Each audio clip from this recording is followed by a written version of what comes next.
आपली माता राणूबाई यांना भेटण्यासाठी आपल्या जन्मगावी आलेले आहेत सामध्ये. त्यांना भेटले. अहो मुलाच्या दुःखाने रडून रडून माऊली अंध झाली आहे हो, पण तिला रामरायाचं दर्शन घडवून दिलं आणि मग तिची अनुमती घेऊन सगळ्यांचं समाधान घेऊन ते निघाले आपल्या शिक्षकाबरोबर. आणि कुठे निघाले? मातापुरी आला. मातापूर म्हणजे आजचं माहुरगड. 3.5 खंडपीठांपैकी एक त्या भगवती मातेच्या समोर आपले शिक्षक समोर उभे आहेत आणि गणगंभीर आवाजात तिची प्रार्थना करतात. या देवी सर्वभूतेषु शक्तिरूपेण संस्थिता नमस्तस्यै नमस्तस्यै नमस्तस्यै नमो नमः. जगदम्बा माता की जय.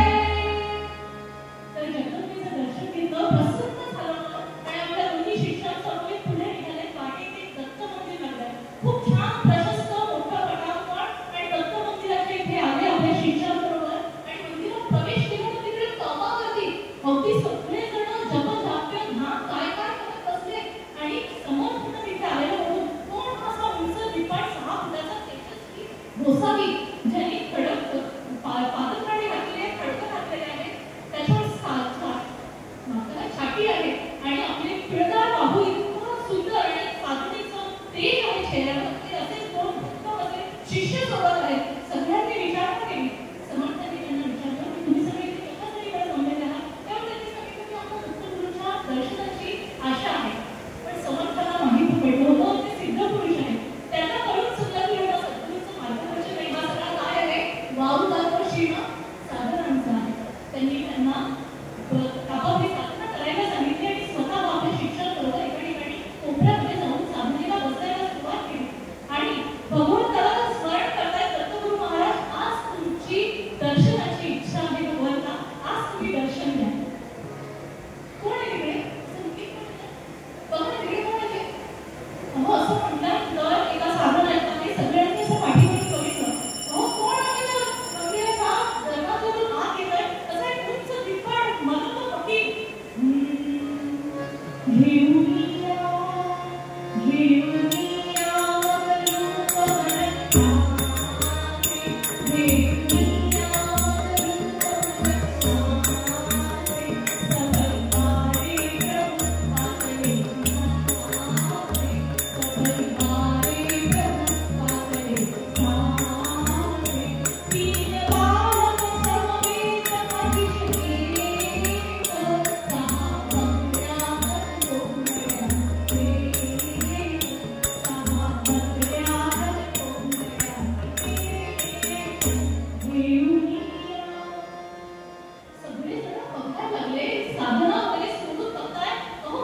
तरीही एवढी कळेना.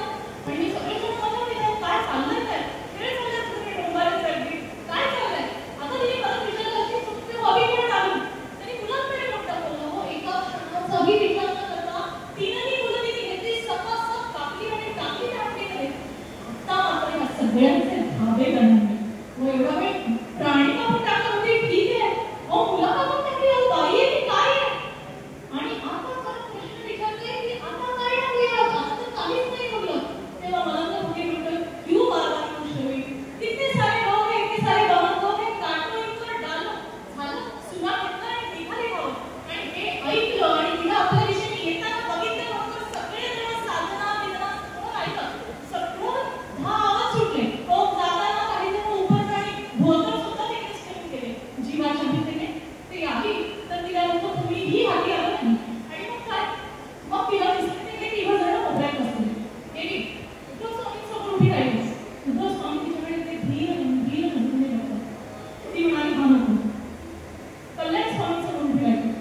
ते पण तसेच तटस्थ उभे आहेत आणि तिच्याकडे बघतात. ती म्हणाली, हा नाही नको.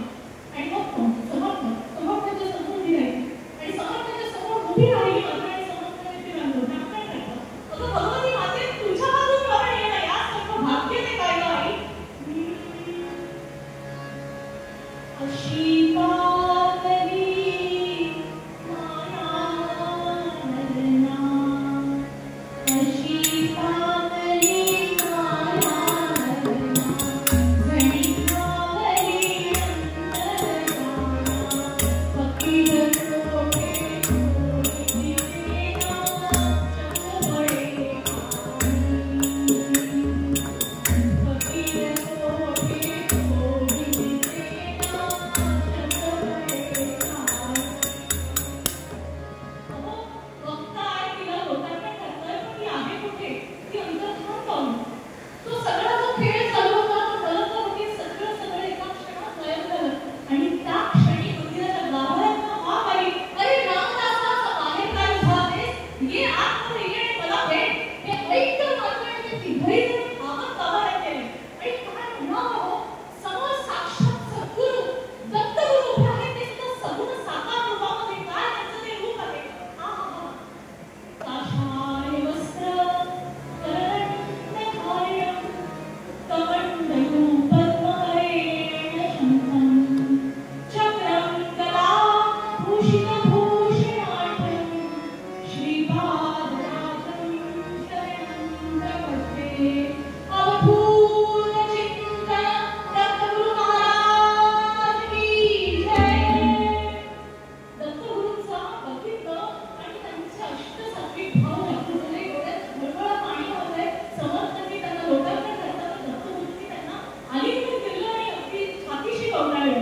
आणि त्यावर समर्थ म्हणताय की भगवंता, तुम्ही आम्हाला दर्शन दिलं, तितकं कृपाळू झालात आणि त्या सगळ्या भक्तांना असं पळवून लावलं. तर त्यावर काय म्हणताय की अरे रामदासा, तुला पण माहिती आहे त्यांची जी सगळी साधना होती त्यात काही तथ्य नव्हतं, त्यात त्यांचं मन नव्हतं. अरे तर त्यावर दत्तगुरूंना ते म्हणतायत की तुम्ही थोडासा विचार करा आणि त्यांना सुद्धा तुम्ही कृपादृष्टी दाखवा. अहो, सद्गुरू आहेत ते, आपल्या शिष्यांविषयी कळवळ ऐकणार नाही का? त्यावर दत्तगुरू म्हणतायत की रामदासा, तूच त्यांना नाही योग्य बनव. ते ज्या क्षणी योग्य होतील मी त्यांना दर्शन देईन. आणि असं म्हणून दत्तगुरू अंतर्धान पावले. जाण्याआधी एक दंड, खडावा आणि छाती त्यांना दिली, जी तुम्हाला आजही सज्जन कडावर बघायला मिळते. आणि अशा पद्धतीत दत्तगुरूंना समर्थांना दत्तगुरूंचं दर्शन झालं आणि त्यामुळे त्यांच्या त्या दोन्ही शिष्यांना सुद्धा दर्शन झालेलं आहे. सद्गुरू काय करू शकतात हे पाहायला मिळतं. आणि हे जाणून त्यांनी काय केलं की आपल्या शिष्यांना पाठवलं. कल्याण स्वामी, उद्धव स्वामींनी सगळ्या त्या लोकांना बोलवून आणि सगळे लांब जाऊन पळून उभे राहिले होते. आणि त्यानंतर ते आल्यावर सगळ्यांना सगळा वृत्तांत सांगितला. त्यांनी क्षमा मागली दत्तगुरूंची, समर्थांची. सगळ्यांनी विनंती केली सद्गुरूंना की तुम्ही आम्हाला अनुग्रह द्या आणि तुम्ही आमचा उद्धार करा. त्यावर अगदी कृपाळूपणाने समर्थांनी त्यांना अनुग्रह दिला. त्या सगळ्यांना ज्ञान दिलं, मार्गदर्शन केलं. पुढे यथावकाश त्यांनी त्यांची साधना केल्यानंतर दत्तगुरूंनी त्यांना दर्शन दिलेलं आहे. पण एक गुरु काय करू शकतो त्याचा महिमा आपण जाणतो. आणि हा जो सगळा खेळ चालू होता ना, हा सगळा रूपकात्मक होता. तो मला तो बघितली स्वतः दत्तगुरू. त्याची ती पत्नी म्हणजे आदिमाया भगवती, अहो तिने अख्ख्या विश्वाला या मायेच्या काळात गुंडाळलं. अशी ती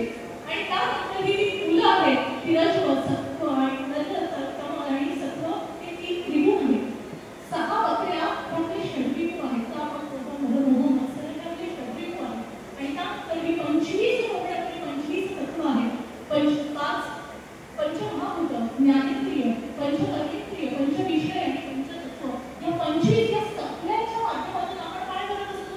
या सगळ्या दृश्य विश्वात अडकून राहिलेलो असतो आणि ह्यालाच खरं मानत असतो आणि म्हणून वाटेल त्या गोष्टी धड पडेपर्यंत आपण धडपड करत असतो. कशासाठी? सुखासाठी. पण ते सुख, ते आनंद जो आहे तो तुमचा खरं स्वरूप आहे. त्याचा स्वरूप आनंद तुम्हाला जाणून घेण्यासाठी सद्गुरू आहे आणि म्हणूनच आपण या संसारात कितीही काही गोष्टी करा त्याचं कधीही समाधान होत नाही. अगदी त्या हंडीसारखं जी इतकं सगळं टाकल्यावर सुद्धा होती नाही. आणि एक सद्गुरू काय करू शकतात? तर असं म्हणतात की परीस लोखंडाचं सोनं करतो पण परिसरात दुसरा परीस निर्माण करता येत नाही. पण सद्गुरू जो आहे, सच्चा सद्गुरू, तो आपल्या शिष्याला स्वतः गुरुपदापर्यंत येऊन पोहोचवतो आणि हाच सद्गुरूचा महिमा आहे. आणि हाच महिमा आपल्याला स्वामी स्वरूपानंद ह्या गुरुपदामध्ये सांगतात. गुरु कृपेविना नाही राहत ज्ञान, बावला शीण हात ज्ञानचा. गुरु सेविना जावते शरण, ते प्रयत्न साई.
Thank you.